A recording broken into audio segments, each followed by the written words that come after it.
আনার জন্য কি বলবেন? আমি প্রশাসনকে কোনো কথা বলবো না, আমি জনগণকে বলবো, জনগণই করবে আমার বাবার বিচার হিসাবে। আচ্ছা, এই পর্যন্ত মামলা করছে কিনা কতটুকু অগ্রগতি হয়েছে মনে করেন আপনি মামলার?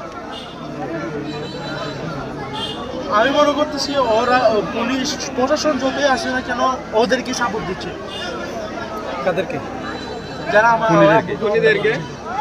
আপনারা এই পর্যন্ত আপনাদের সোর্স বা বিভিন্ন সূত্র থেকে আপনারা কতটুকু জেনেছেন আলম ছাড়া আর কারা কারা এই কিলিং সোর্স কি এখনো আপনারা এখনো এই কথা বললে হবে?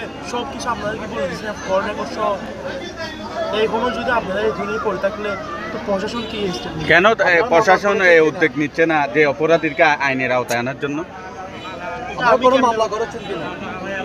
আমরা মামলা এখনো করি না। আমার বাপের লাশটা দাফন করার পরে আচ্ছা, ঠিক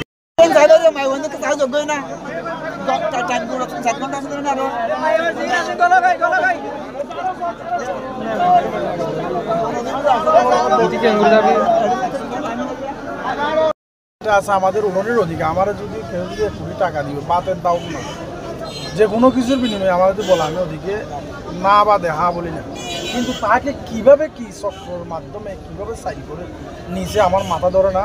আর যেখানে যাক আমাকে অবশ্যই ফোন করে দেয়, না বলে ঠিক ওই দিনেই রাতে তার ফ্যামিলি, আমার ভাবি, আমরা রিলেটিভ আত্মীয় ফ্যামিলি সদস্য আমাকে ফোন দিয়েছিল। আমি তৎক্ষণাৎ দেখি যে বাইরে হচ্ছে অন্ধকার, রাত্রে ইলেকট্রিসিটি নাই, খুব অন্ধকারের মধ্যে। এরপরও আমার জানের বই না রেখে আমি ভাইয়ের জন্য গাড়ি নিয়ে ড্রাইভ করে ওর ঘর পর্যন্ত গেছি। ওরা আমাকে ফেলে খুব দ্রুত তাড়াহুড়া করে ওরা আশ্বাস দিয়েছিল ওকে দিয়ে দিবে বলে।